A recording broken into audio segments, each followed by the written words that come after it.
الحمدللہ رب العالمین والصلاة والسلام علی سید الانبیاء والمرسلین اما بعد فاعوذ باللہ من الشیطان الرجیم بسم اللہ الرحمن الرحیم۔ الحمدللہ پروگرام الہادی میں اللہ تبارک و تعالیٰ کی ذات سے متعلق درس قرآن چل رہا ہے اور ہم سورہ یونس پر کلام کر رہے ہیں۔ پچھلے دو پروگرام میں سورہ یونس کی آیت 5 اور آیت نمبر 6 پہ ہمارا کلام چل رہا ہے، جس کا بیان کا مقصد یہ ہے کہ ہم ان آیات پر غور و تفکر کر کے اس بات کا مزید یقین حاصل کریں کہ اس کائنات میں اللہ تبارک و تعالی یقیناً موجود ہے اور اس کائنات کے نظام کو خود چلا رہا ہے، کنٹرول کر رہا ہے۔ سب سے پہلے یہ تصور راسخ ہو جانا ذہن کے اندر ضروری ہے کہ اللہ تعالی موجود ہے۔ جن لوگوں نے اس جہت سے غور و تفکر چھوڑا انہوں نے اللہ کے وجود کا ہی انکار کر دیا۔ اس کے بعد پھر مزید یہ یقین حاصل کرنا کہ اللہ تعالیٰ موجود تو ہے،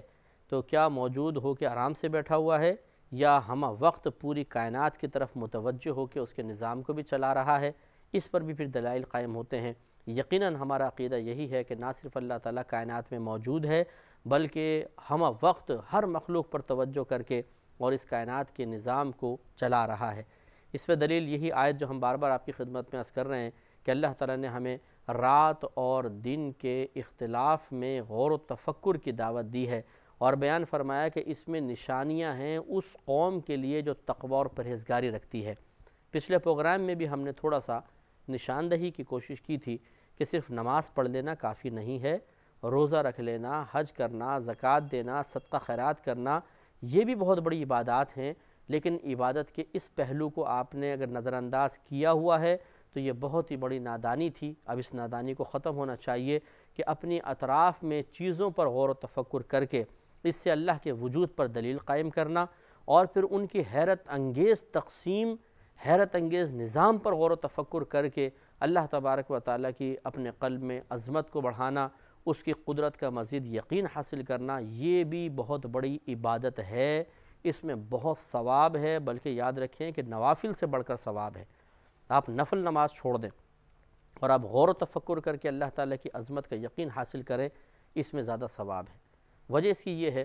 کہ نفل آپ کو کفر سے شاید نہ بچا سکیں، نفل آپ کو اللہ تعالیٰ کی بارگاہ میں شکوہ شکایت سے شاید نہ بچا سکیں، لیکن کائنات میں ایک مثبت انداز سے غور و تفکر آپ کو ہمیشہ کے لیے شکوہ شکایت سے دور کرے گا اور اللہ تبارک و تعالیٰ کا خوف پیدا کرے گا۔ اس کی قدرت کے یقین کی وجہ سے انسان خلوت میں بھی گناہ کرتے ہوئے ڈرے گا۔ یاد رکھیں جیسے ہم نے پچھلے پروگرام میں بھی آپ کو بتایا تھا کہ جو اس بات پر ہی غور و تفکر کر لے کہ اللہ تبارک و تعالیٰ پوری کائنات میں رزق کس طرح تقسیم فرما رہا ہے، روزانہ مخلوق اٹھتی ہے اور شام کو پیٹ بھر کے اپنے گھر میں آتی ہے۔ چلے ہم تو انسان ہیں، آپ یہ کہیں گے جی ہم تو تدبیر کرتے ہیں نا، دیکھیے جانوروں کو دیکھیں۔ نبی کریم صلی اللہ علیہ وسلم نے ارشاد فرمایا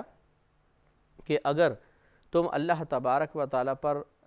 ویسا توکل اور بھروسہ کرو جیسا بھروسہ کرنے کا حق ہے تو اللہ تبارک و تعالیٰ تمہیں بھی اسی طرح رزق عطا فرمائے گا کہ جیسے پرندے اپنے گھونسلے سے صبح خالی پیٹ جاتے ہیں اور شام کو بھرے پیٹ واپس آتے ہیں۔ تو آپ دیکھیں کبھی آپ نے چڑیا کو دیکھا ہو کہ اس نے کوئی اپنے دانے وغیرہ بچا کر رکھے ہوں، کبھی کسی کتے کو آپ نے دیکھا ہے، کتنی مطلب بظاہر حقیر سی مخلوق ہوتی ہے جو روڈوں پہ پھرتے ہیں، مارتے ہیں، لوگ پیٹتے ہیں، پتھر مار دیتے ہیں، لیکن کبھی کسی کتے کو کوئی بوٹی سنبھال کے رکھتے ہوئے دیکھا ہو یا روٹی اس نے چھپا کر رکھ دی ہو اگلے دن کھا لوں گا؟ نہیں، کھاتا ہے اور لمبا پڑ کے سو جاتا ہے، نیکسٹ ڈے آتا ہے، پھر وہ اللہ پہ بھروسہ کر کے نکلتا ہے، اللہ تعالیٰ اس کو کہیں نہ کہیں سے غذا فراہم کروا دیتا ہے، کبھی پیٹ بھر کے ملتی ہے، کبھی کم ملتی ہے، لیکن وہ زندہ ہے اور اپنی طبعی عمر ضرور پوری کرے گا، اللہ تعالیٰ اس کو رزق دے رہا ہے۔ تو جب اس پہ انسان غور و تفکر کرے گا اور تقسیم نظام رزق کو وہ دیکھے گا تو عقل حیران رہ جاتی ہے، کیونکہ اللہ نے دعوت دی ہے کہ وَمَا خَلَقَ اللَّهُ فِي السَّمَاوَاتِ وَالْأَرْضِ لَآيَاتٍ لِقَوْمٍ يَتَّقُونَ کہ اللہ تعالیٰ فرماتا ہے کہ اور جو اللہ تعالیٰ نے پیدا کیا آسمانوں اور زمینوں میں، اس میں بھی نشانیاں ہیں اس قوم کے لیے جو متقی پرہیزگار ہے۔ تو اس لیے اگر آپ تقسیم نظام رزق کو دیکھیں کہ ایک کھیت کے اندر گندم اگ رہی ہے،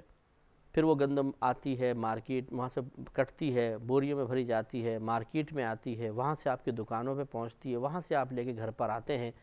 جب یہ گندم کھیت میں اگی ہوتی ہے، کوئی بتا سکتا ہے اس کا کون سا دانہ کس کے پیٹ میں جائے گا؟ نہیں، لیکن اللہ تبارک و تعالیٰ نے سب حساب بنایا ہوتا ہے۔ اتنا آٹا اتنی گندم فلاں مارکیٹ میں پہنچے گی، اتنا آٹا پیستے ہوئے ضائع ہوگا، اتنا آٹا بوریوں میں آئے گا، یہ اس آٹے کا اتنا اتنا حصہ فلاں گھر کے اندر جائے گا، پھر جب روٹی بنے گی تو اتنا حصہ فلاں کے پیٹ میں جائے گا۔ اسی طریقے سے اگر آپ ایک بریانی کی پلیٹ کھا رہے ہیں، مثال کے طور پر بریانی کھا رہے ہیں، اس میں چاول بھی ہیں، نمک ہے، پانی ہے، ٹماٹر ہے، مختلف گرم مسالے ہیں، بوٹیاں ہیں، پیاز ہے۔ اب آپ سوچیں یہ سب چیزیں کہاں کہاں اگی تھیں؟ پیاز کون سے کھیت میں تھی؟ جو آپ کی پلیٹ میں ہے یہ کون سے کھیت میں تھی؟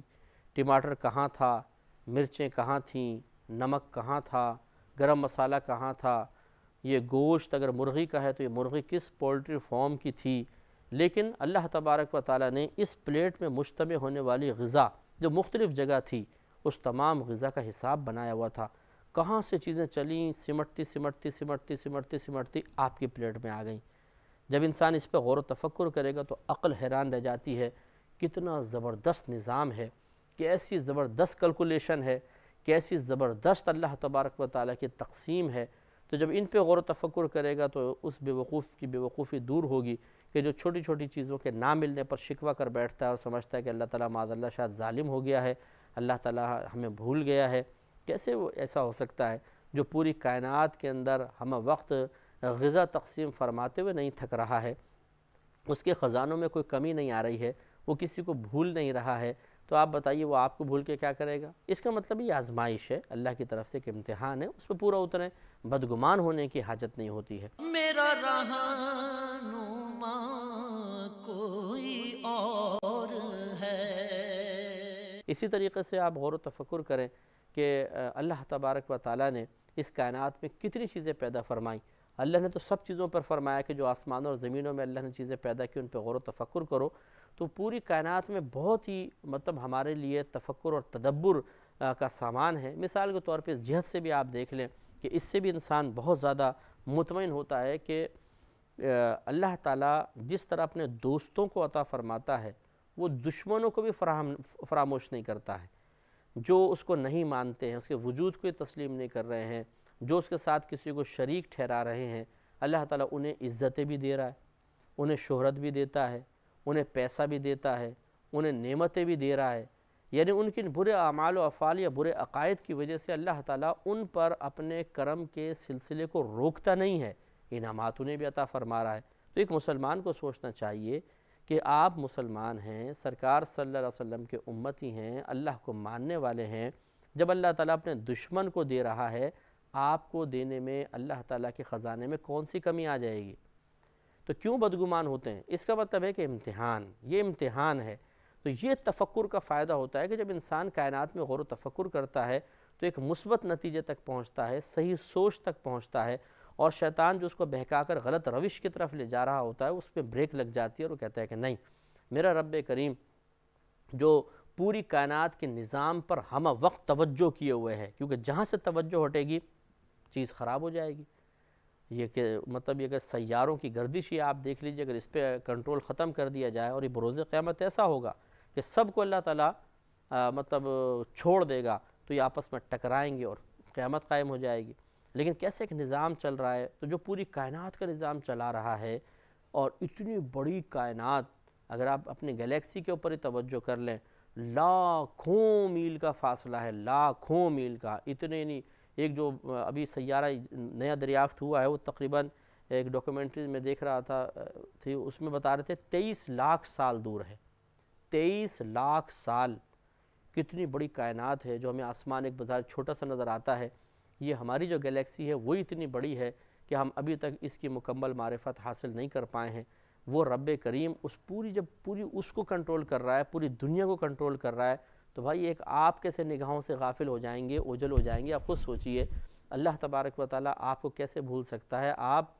پر توجہ کیسے ختم ہو سکتی ہے؟ یہ امتحان ہے، امتحان۔ بالکل ایسے جیسے اگر آپ ماں باپ ہوں، ایک بچہ ہے، اس نے غلطی کی، آپ نے اس کی مار لگائی، پھر جان بوجھ کر آپ اگنور کرتے ہیں تاکہ اس کو احساس ہو کہ میں نے غلطی کی تھی۔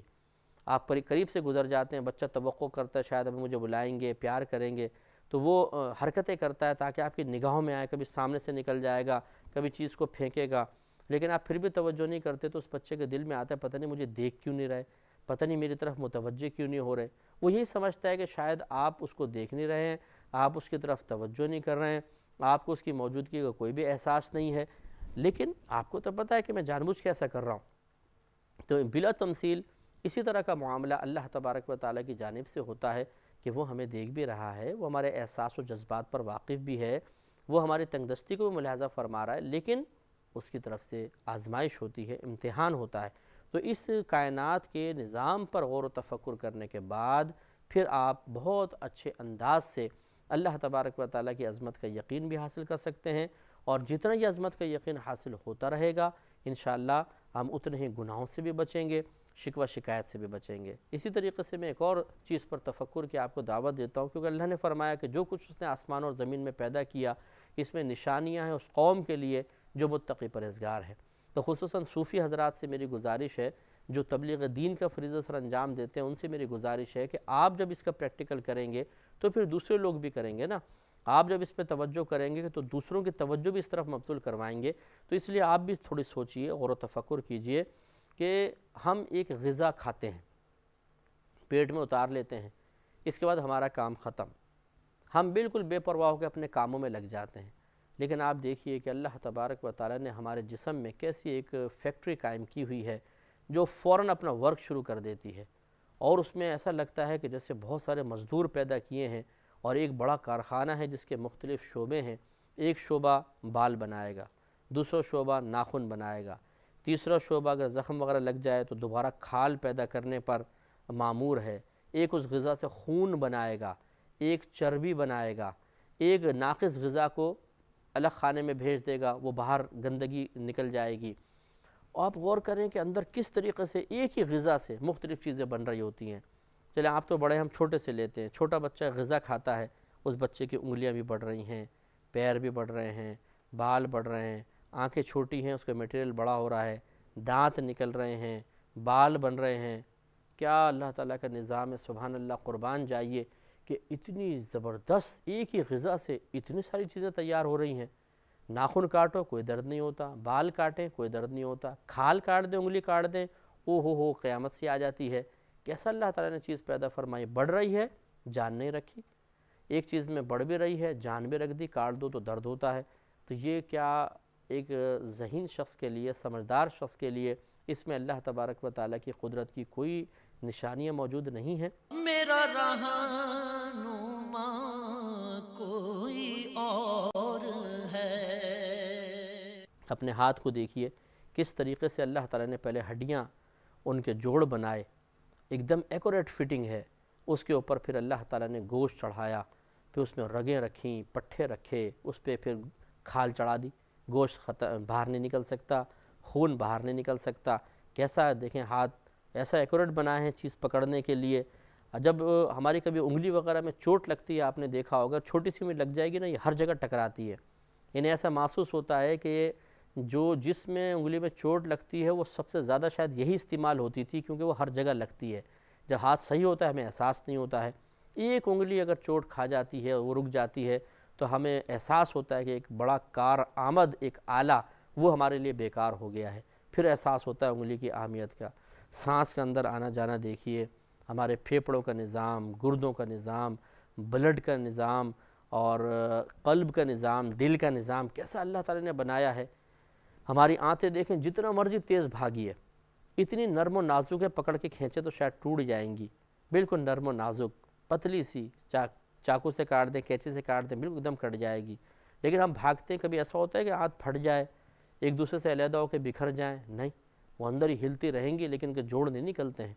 کہ آنت میدے سے علیحدہ ہو جائے, یا آپ نے ایک پائپ لگایا ہوتا ہے, بعض اوقات کسی چیز ہلتی ہے پائپ ہی نکل جاتا ہے. کبھی ایسا ہے کہ نلی جو ہے میدے کے اندر جا رہی ہے وہ اکھڑ گئی ہو, پھر اس کو دوبارہ فٹنگ کی ضرورت پیش آئی ہو؟ نہیں, اتنی نازک نازک چیزوں کو اتنی مضبوطی کے ساتھ باندھا ہوا ہے کہ عقل حیران رہ جاتی ہے. تو ذرا تفکر کریں, غور کریں, اللہ تعالیٰ نے کیسا معاملہ, کیسا ہماری ذات کے اندر اتنی نشانیاں رکھ دی ہیں کہ ان پر اگر ہم غور و تفکر کر لیں تو احساس ہوگا کہ اللہ تعالیٰ تیری بڑی عظمت ہے, تو بڑا قادر مطلق ہے, تیرے پیدا کرنے کا نظام بڑا زبردست ہے. اتنا ایکوریٹ نظام اور اتنی زبردست پلاننگ کہ اگر ہم کسی انسان کے لیے جملہ بولتے تو یوں کہتے کہ وہ بڑا زبردست مائنڈ رکھتا ہے، ایک دم صحیح اندازے کے ساتھ۔ مثال کے طور پر ایک اور طریقے سے میں آپ کو عرض کرتا ہوں جس سے آپ کو اللہ تعالیٰ کی عظمت کا احساس ہوگا۔ میں آپ سے کہتا ہوں کہ آپ کو ایک روبوٹ بنانا ہے، وہ کھائے گا بھی، پیے گا بھی، وہ واش روم وغیرہ بھی جائے گا، حاجات وغیرہ بھی ہوں گی، وہ دیکھے گا بھی، سنے گا بھی، اور اگر ذرا بھی کوئی گڑبڑ ہوئی، مثلا سردی زیادہ ہوئی خراب ہوگا، گرمی زیادہ ہوئی خراب ہوگا، جو وہ کھائے گا وہ پیٹ میں اترے گا۔ اسی طرح نظام ہضم بھی آپ کو بنانا ہے، اور پھر آپ کو ایسی کیلکولیشن کرنی ہے کہ اس غذا کا ایک حصہ سے اس کا ناخن بنے گا، دوسرے سے گوشت بنے گا، تیسرے سے خون بنے گا، اور جب وہ تیز بھاگے گا تو بلڈ تیز بھی ہوگا اس کا، اس وقت آپ کو اس کو کنٹرول کرنا ہے، اعضاء اس کے ٹوٹے پھوٹے نہیں۔ یہ تمام چیزیں آپ کو دے دی جائیں کہ اب آپ یہ کنٹرول کریں اور بنائیں، اور پھر ایسا بنائیں کہ اس کے اندر کوئی خرابی نہ ہو۔ آپ سوچئے دماغ پزل ہو جائے گا نہیں ہو جائے گا آپ کو، کیونکہ ساری چیزوں پہ غور و تفکر کرنا ہے کہ جب یہ بھاگے گا تو کیا کیا ہوگا، رکے گا کیا کیا ہوگا، سوئے گا کیا کیا ہوگا، جاگے گا کیا کیا ہوگا، کھائے گا کیا کیا ہوگا، پیے گا کیا کیا ہوگا، کسی سے لڑائی ہوگی تو کیا کیا ہوگا، زیادہ طاقت استعمال کرے گا تو کیا ایفیکٹ ہو سکتے ہیں، کم طاقت استعمال کرے گا تو کیا ہوگا۔ ان تمام چیزوں کا حساب کتاب بنانے میں آپ کی ایک عمر گزر جائے گی، تب کہیں جا کے شاید آپ بنا سکیں۔ اور ہمارے رب پہ قربان جائیے کہ اس نے ایک مخلوق نہیں، اربوں خربوں قسم کی مخلوق پیدا کی ہے، ہر ایک کا اپنا نظام، ہر ایک کی اپنی غذا، کوئی منہ سے کھا رہا ہے، کوئی زبان سے کھا رہا ہے، کوئی سانس کے ذریعے غذا کو اندر لے جا رہا ہے، اور مختلف قسم کی غذائیں، کوئی انسان کو کھا رہا ہے، کوئی جانوروں کو کھا رہا ہے، کوئی گوشت خور ہے، کوئی پھل پہ گزارا کر رہا ہے، کوئی سبزیوں پہ گزارا کر رہا ہے، کوئی دیمکیں کھا رہا ہے، کوئی مچھلیاں کھا رہا ہے، کوئی کیڑے مکوڑے کھا کے گزارا کر رہا ہے، ہر ایک کی غذا، اور انہی چیزوں سے ہر ایک کا گوشت بنتا ہے۔ آپ دیکھیں ہر جانور کے اندر جو مطلب گوشت والے جانور ہیں، ان کی غذائیں مختلف لیکن سب کا گوشت بن رہا ہے۔ یہ کیا چیزیں تفکر کی دعوت نہیں دے رہی؟ ذرا غور کریں، اندازہ کریں کہ اس کی اللہ تبارک و تعالیٰ کا علم کتنا وسیع ہے۔ آج ہم چیر پھاڑ کر کے پھر ہم بتاتے ہیں بھئی جسم کے اندر، آنکھوں کے اندر یہ شریانے ہیں، یہ آنکھوں کی بناوٹ ہے، یہ کان کی بناوٹ تھی، یہ معدے کی بناوٹ ہے، دل کے اتنے پارٹس ہوتے ہیں، اتنی رگیں آ رہی ہیں، اتنی رگیں جا رہی ہیں، دل یوں پمپ کرتا ہے، اس طرح کرتا ہے۔ اسی پہ ہم کہتے ہیں واہ یار کیا ترقی ہو گئی ہے سائنس کی۔ سوچئے یہ تو پھاڑ کر دیکھ رہے ہیں، بنانے والا کتنا عظیم ہوگا، اس کا علم کتنا وسیع ہوگا۔ اور پھر جب ہم ان کاٹنے پیٹنے والوں کو کہہ رہے ہیں کہ یہ کیا سائنسدان کیا ترقی، سائنس کیا ترقی کر رہی ہے، اور کیا سیاست دانوں کا ذہن ہے، تو اس کا مطلب یہ ہوا کہ اگر یہ چیزیں سیاست دانی ہیں تو اللہ تبارک و تعالی ان سب سے بڑھ کر علم رکھنے والا نہیں ہے۔ اس کا مطلب وہ جاہل نہیں ہے۔ معاذ اللہ ثم معاذ اللہ، جیسے بعض لوگ بے وقوفی میں آ کر شرعی احکام پہ کلام شروع کر دیتے ہیں، خصوصاً جو آزاد خیال قسم کے دانشور حضرات ہوتے ہیں، وہ برا نہ مانیں، لیکن یہ اس طرح اللہ تبارک و تعالیٰ کو پیش کرنے کی کوشش کرتے ہیں جیسے معاذ اللہ تعالیٰ کوئی دقیانوسی مخلوق ہے۔ معاذ اللہ، ایک تو اللہ تعالیٰ مخلوق نہیں، وہ خالق ہے، اور اس کو پرانا کر کے پیش کرتے ہیں کہ شاید یہ جو احکام ہے جی یہ تو ایک فرسودہ بنائے گئے ہیں۔ معاذ اللہ ثم معاذ اللہ تعالیٰ ہر چیز جانتا ہے، فزکس، کیمسٹری، میتھمیٹکس اور میڈیکل کی تمام جتنے بھی شعبے ہیں وہ اللہ تعالیٰ نے ہی پیدا فرمائے ہیں، اللہ ہی بہتر جانتا ہے۔ اس پہ انشاءاللہ سلسلہ کلام مزید جاری رہے